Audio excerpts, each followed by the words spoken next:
नमस्कार दोस्तों, आज के इस वीडियो में हम बात करेंगे अलाइनमेंट की। एक्सेल के अंदर किसी भी शीट पे काम करते वक्त हमें अलाइनमेंट की ज़रूरत उतनी होती है जितना हम फॉन्ट फॉर्मेटिंग करते हैं। तो यहाँ पर देखते हैं जो हमारा डेटा होता है उसको हम व्यवस्थित कर सकते हैं अलाइनमेंट की मदद से। अब आपके पास में जो एग्जाम्पल के साथ अपन देखते हैं, यहाँ पर जैसे मान लीजिए आपके पास यहाँ मैंने सब्जेक्ट के नेम लिखे हुए हैं। यहाँ मुझे सोशल दिख रहा है लेकिन साइंस नहीं दिख रहा है। यहाँ क्लिक करता हूँ तो मुझे शो होगा, लेकिन यहाँ अभी शो नहीं हो रहा है। वैसे ही यहाँ पर डेट ऑफ बर्थ मैंने लिखा हुआ है लेकिन मुझे डेट ऑफ ही दिखाई दे रहा है। उसके साथ मेरा जो स्पेस है, ये स्पेस बहुत ज़्यादा है। अगर ये पेज में प्रिंट करता हूँ तो मेरा प्रिंट, यहाँ पे मैं प्रिंट, उसका प्रीव्यू देखते तो यहाँ पर मुझे मैथ तक ही दिखाई दे रहा है। अगर मुझे इसी पेज पे उस डेटा को प्रिंट करना है तो उसके लिए मुझे अलाइनमेंट की मदद से इस डेटा को व्यवस्थित करना पड़ेगा।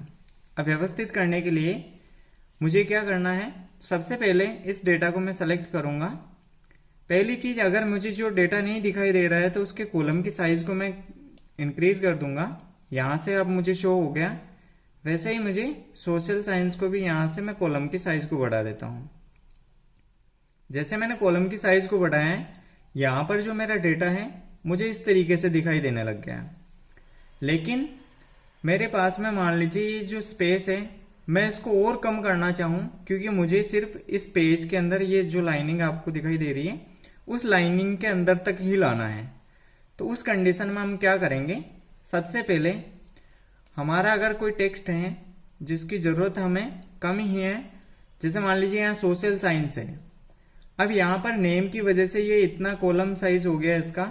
अब इस कॉलम साइज को हम कम करें और हमारा जो स्पेस है इसको कवर करें।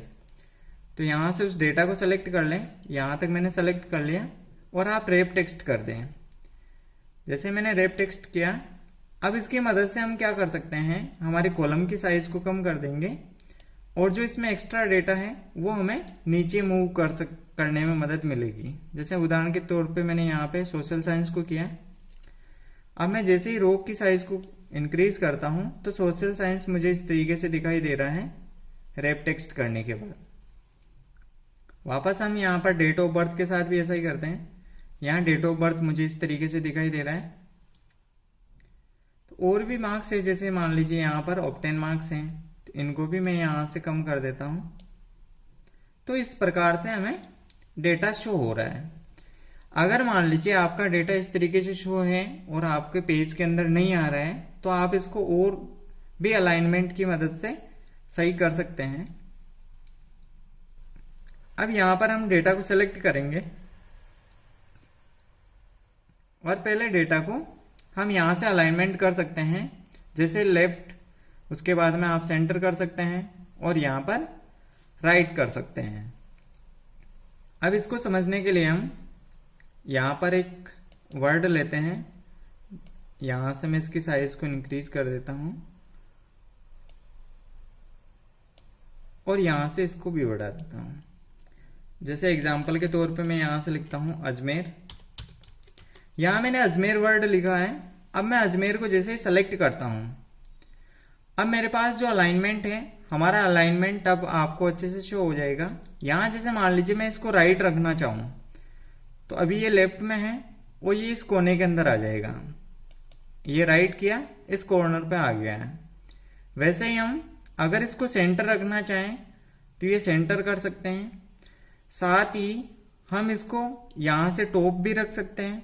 अगर मान लीजिए इसी जगह मुझे यहाँ पे चाहिए तो मैं यहाँ क्या कर सकता हूँ, यहाँ से मैं इसको टॉप पे क्लिक कर सकता हूँ। जैसे मैंने टॉप पे क्लिक किया, मेरा डेटा है वो यहाँ पर टॉप पे आ गया। अगर मैं इसको मिडिल में रखना चाहूँ तो मैं मिडिल रख सकता हूँ। अगर मुझे बॉटम में रखना है तो मैं बॉटम में रख सकता हूँ। यहाँ पर आप राइट, लेफ्ट और बॉटम करना चाहें तो बॉटम कर सकते हैं। यहाँ से मैं मिडिल रखना चाहता हूँ और उसको सेंटर रखना चाहता हूँ तो मेरा डेटा इस तरीके से मुझे शो होगा। अब मैं यहां से इसको डिलीट कर देता हूं। अब हमारा डेटा भी इसी तरह काम करेगा। मैं इसको सेलेक्ट करता हूं और यहां से मुझे अलाइनमेंट जो सेम ही रखना है, जैसे मिडिल और सेंटर। ये मेरा डेटा आ गया है। अब मैं इसको यहां से मिडिल कर देता हूं तो मुझे इस तरीके से दिखाई दे रहा है डेटा। लेकिन अभी मान लीजिए मेरे पास में, अगर मैं इसको प्रिंट करके देखूं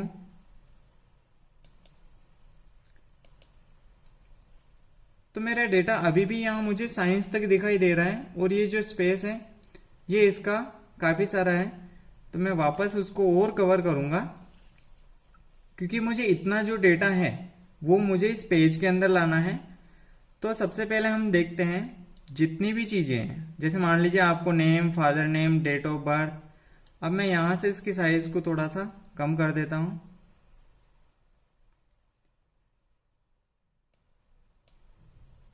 यहां से इसके बाद में मेरे जितने भी सब्जेक्ट हैं, अब इस सब्जेक्ट के अकॉर्डिंग मुझे नंबर्स की स्पेस चाहिए तो मैं यहां से इसको उपयोग ले सकता हूं, जो इसका ओरिएंटेशन है। अब यहां से आप डेटा को अलग अलग तरीके से यूज कर सकते हैं। अब इन अलाइनमेंट का उपयोग हम अलग अलग तरीके से करेंगे। इसको भी एक उदाहरण के साथ देखते हैं। यहां पर मैं उस डेटा को वापस लेता हूं जिसे मैंने यहां से सेलेक्ट किया। उसके बाद में मैं यहां से स्पेस अजमेर टाइप किया मैंने। अब यहां जैसे मैंने सेलेक्ट किया उसके बाद मैं यहां से अलाइनमेंट इसका अलग अलग चेंज करूं। अगर मान लीजिए मुझे क्लॉकवाइज रखना है तो मैं इस तरीके से, अभी आपको क्लॉकवाइज शो हो गया। अब उसके बाद में अगर मुझे वर्टिकल रखना है तो मैं वर्टिकल रखने के लिए इस तरीके से उपयोग में ले सकता हूं। अगर मान लीजिए आपको इसको रोटेट करना है तो यहां से आप टेक्स्ट को रोटेट कर देंगे। उसके बाद अगर आप मान लीजिए इसी टेक्स्ट को डाउन में रखना चाहें तो इस तरीके से डाउन में रख सकते हैं। अगर मान लो आपको इसके अलावा भी आप अपने तरीके से इसको रखना चाहें अलाइनमेंट को, तो यहां से हम टेक्स्ट के जो अलग अलग डिग्री हैं उसको सेलेक्ट कर सकते हैं। जैसे मान लीजिए यहां से कम ज्यादा कर सकते हैं, या फिर आप इसको, अब जैसे मान लीजिए ये 90 डिग्री पे है, यहां से भी आप अपने मैनुअली रख सकते हैं। जैसे मान लीजिए आपको इसको मैंने सेलेक्ट किया तो इस तरीके से हो गया। और भी मुझे चेंज करना है तो मैं यहां से चेंज कर सकता हूं। जैसे मान लीजिए इसको मैं इस साइड में रखता हूं 45 डिग्री के कोण पे, तो ये 45 डिग्री के कोण पे हो जाएगा। अब मुझे इसको यहां से सेंटर और मिडिल में लेना है तो मेरा डेटा इस तरीके से दिखाई देगा।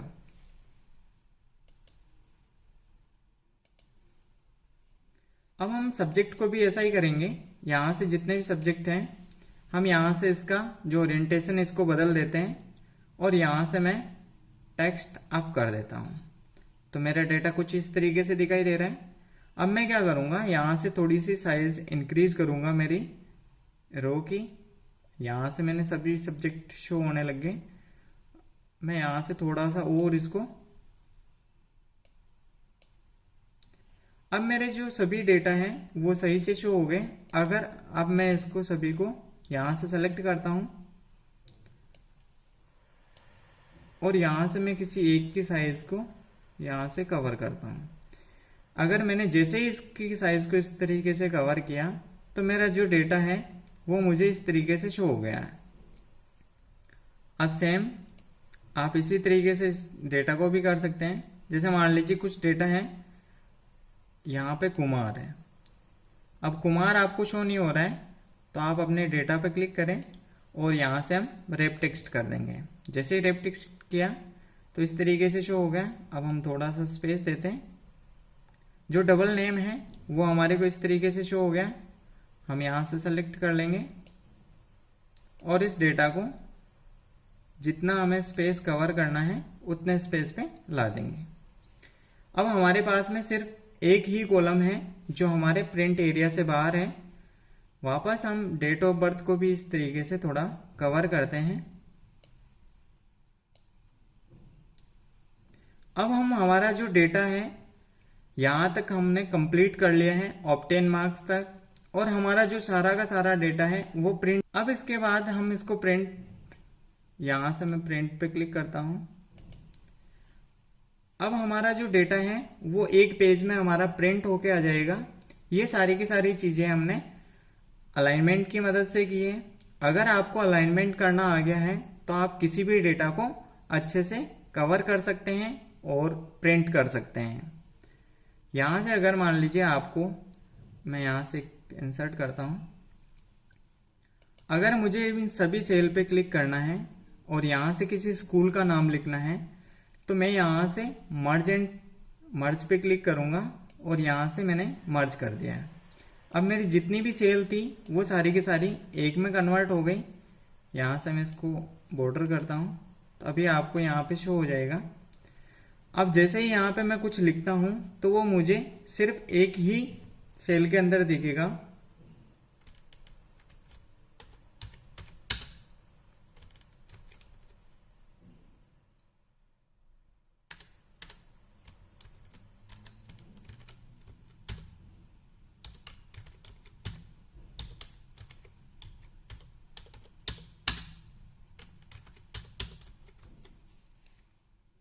यहां से मैंने जैसे ही स्कूल का नाम लिखा, यहां से मैं इसको बोल्ड कर देता हूं।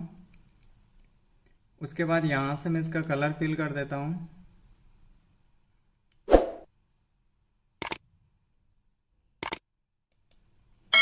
तो इस तरीके से हम अपने डेटा को व्यवस्थित कर सकते हैं अलाइनमेंट की मदद से।